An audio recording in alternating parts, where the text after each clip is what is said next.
I'm Carla Eckels, Director of Cultural Diversity News and Engagement at KMUW Wichita Public Radio. I also host a music show called Soulsations, which features R&B and gospel music. I want to thank Leela Meadow Connor, founder of mamafilm, for extending this invitation for me to conduct this interview with this gifted filmmaker. This talented woman has a background in broadcast journalism, indie filmmaking, historical documentaries. She's a cinematographer and also has worked on projects for PBS. I have the distinct pleasure of speaking with Carol Bash, who is the director and producer of the film Mary Lou Williams, the lady who swings the band. Hi, Carol. Hi, Carla. Thank you for having me. And what an intro. Oh, my goodness. Well, you've done so many wonderful things. I'm so excited for you to be with us today.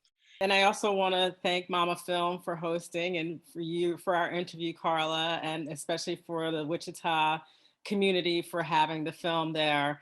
You know, after looking at this film, the first thing that came to my mind was, I wish I could have known her. My goodness, to sit down and watch her play and also to talk about her music. This is quite an accomplishment, Carol, for you to do all of this research and showcase her in this manner. Tell us, how did you find out? How did you first learn about Mary Lou Williams and her incredible talent?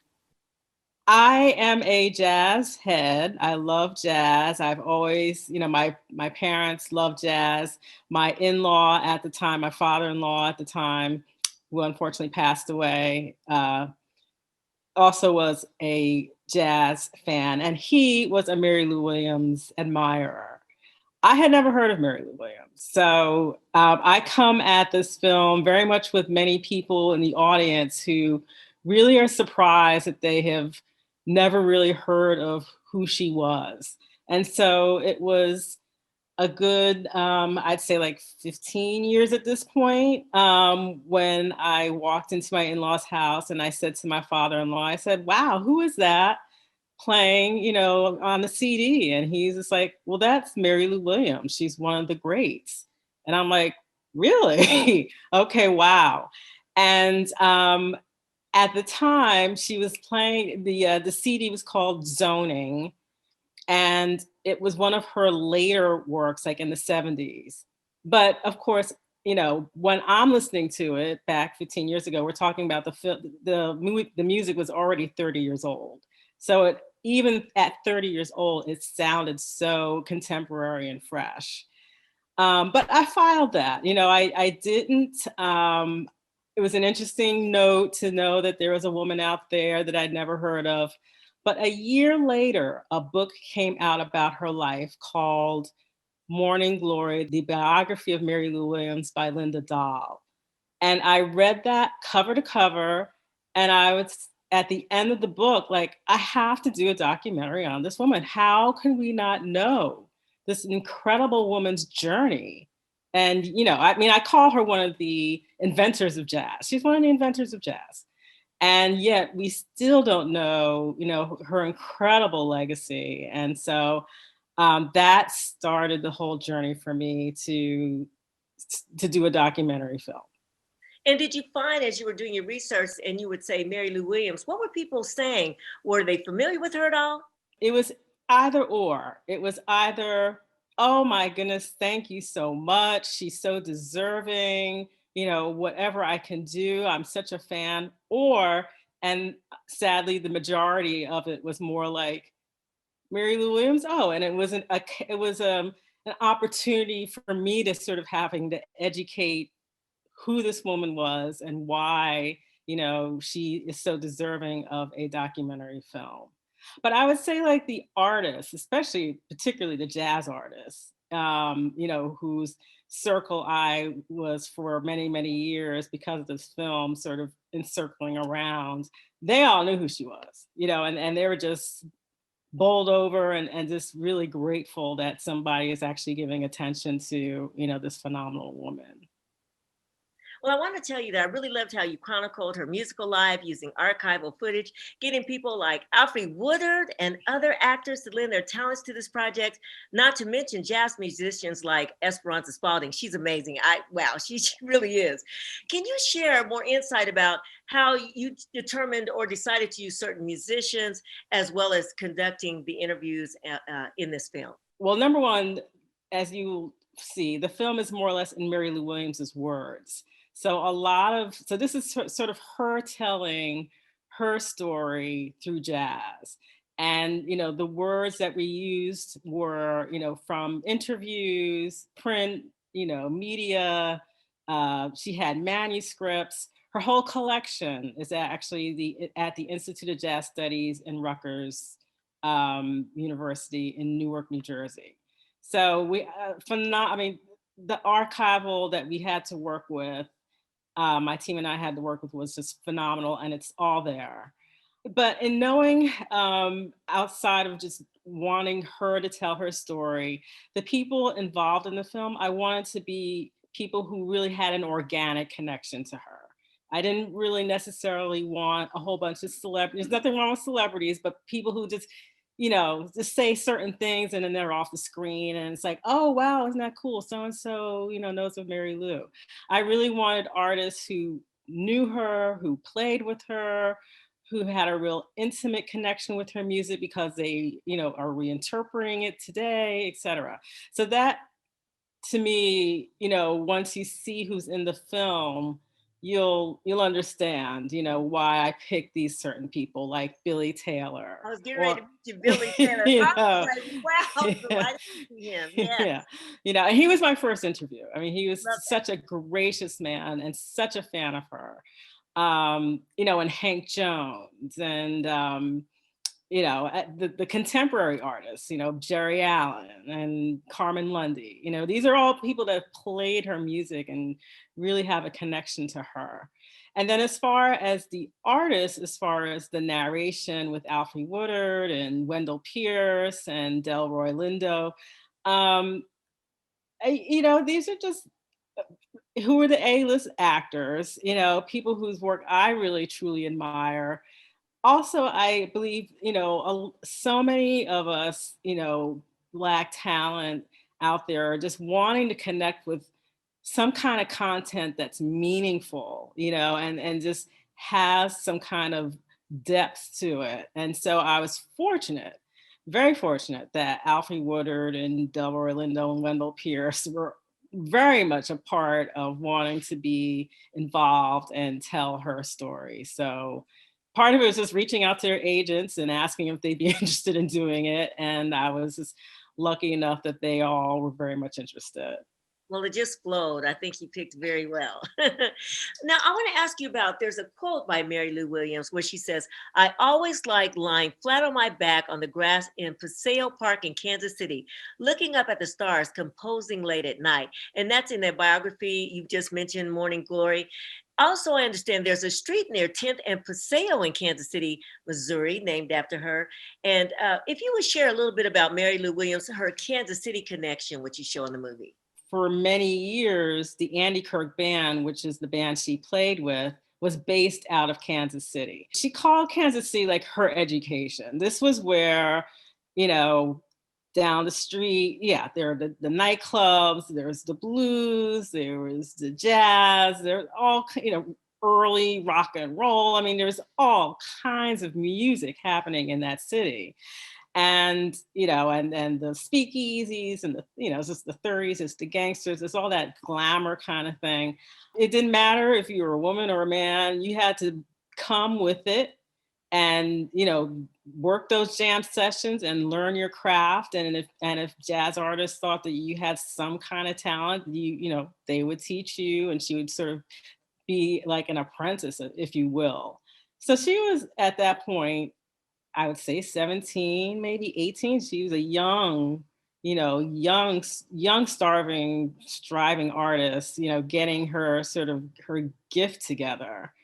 And so, yeah, so she talks about Kansas City that is the meat of how she became like a jazz interpreter. And she always goes back to Kansas City as being like the heart of her education as a jazz artist.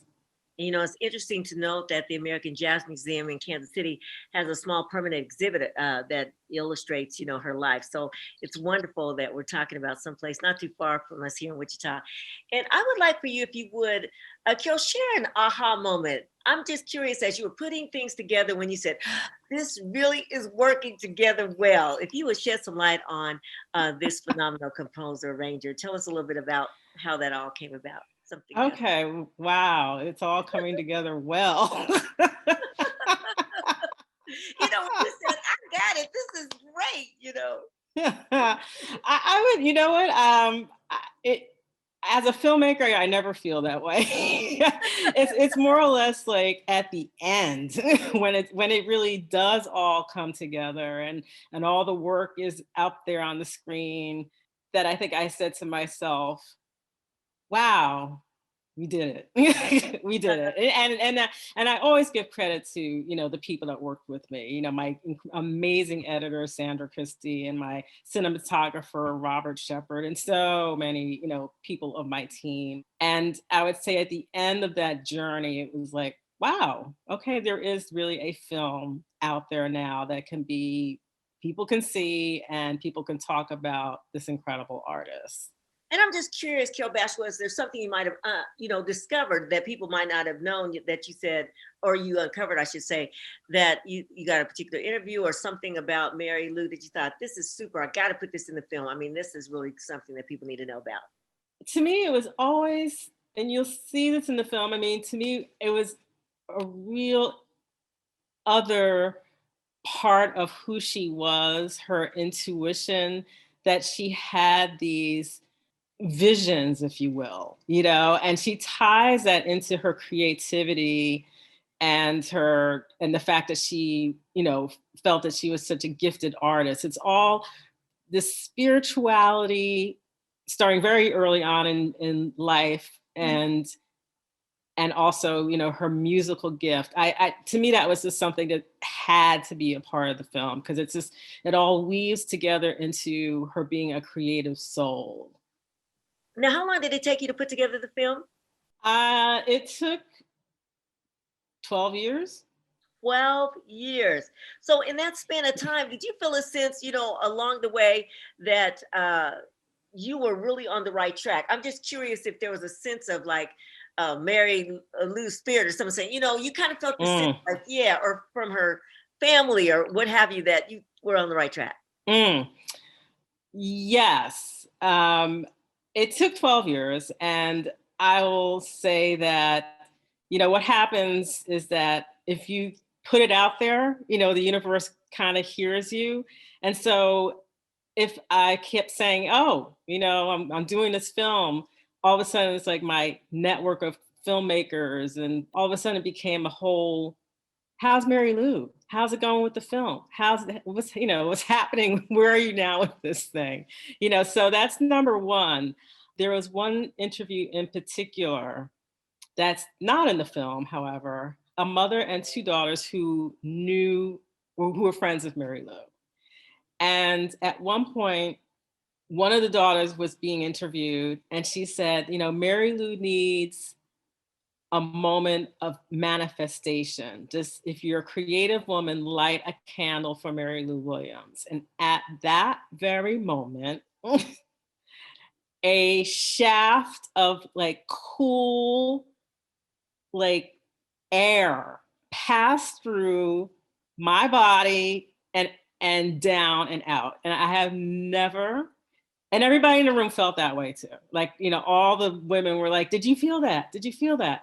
And we all said, oh my God, she's here. She's here. That's amazing. That's And that's how I knew she is aware of the project and she's blessed the project. My goodness. That's what I was curious about, some kind of endorsement. And wow, I mean, you can't get better than that. Carol, if you would talk to us, you know, toward the bit of toward the end of the film, she turns to more religious themed music. She talks about, or it's talked about in terms of her Catholic faith. Can you share a little bit about that and why that was so important to her? What isn't in the film is that, you know, when she came back to New York after being in Europe and having a very I would say, spiritual breakdown. She tried different religions. You know, she went to the Abyssinian Baptist Church and she tried different things, but it was the Catholic Church, Our Lady of Lourdes, that was around the corner from where she lived. When she went there, she apparently felt a sense of peace and quiet and calmness to her soul. But she was also really fortunate to hook up with these priests who were Jesuit priests who were very much involved in the arts and very much involved in theater. And so they got her as a creative soul and basically said, you know, Mary Lou, you gotta get back to your music. You're a musician. You're not here to proselytize. That's my job. You're here to be a musician. That's how you capture people's attention and soothe the world. So yeah, it was just a real fortunate, you know, convergence of Catholicism and the right Catholic priest that she met that kind of gave her that sense of belonging within the Catholic Church. So tell me, what are you most proud of with this project, with this film? I'm most proud of the fact that it's still being played. You know, I mean, it came out in 2015. It aired on PBS and local stations all around the country. And so here we are, you know, 6 years later, you know, it's still being played. People are still expressing a real interest in not knowing, in not only the film, but in knowing more about Mary Lou. So I'm just blessed and honored that people are still really much interested in finding out more about this woman through this film. And I mean, she has so many contemporaries, and she worked with so many. Duke Ellington. I mean, the list goes on. I was looking, Dizzy Gillespie. It's just on, and people will see that in the film. And I want to ask you, what is your main message you would like for us to take away when we see this film? I know I think I think the thing that I took away mostly from Mary Lou is that even though we're surprised we don't know who she is, she always knew she was great. She knew who she was as an artist, as a woman, and that she had something to say, and nothing was really going to take her off track of that message and her mission and how she saw her life. And so I think, you know, that's the great inspiration for any film about an artist. It's just know your value, know who you are, do your art, do the work, and, you know, eventually and hopefully, yes, you know, the blessings will come, but just always just be true to who you are. That's Carol Bash, director and producer of the film Mary Lou Williams, the lady who swings the band, presented by MamaFilm and sponsored by Wichita Jazz Festival. I'm Carla Eckels. Enjoy the show.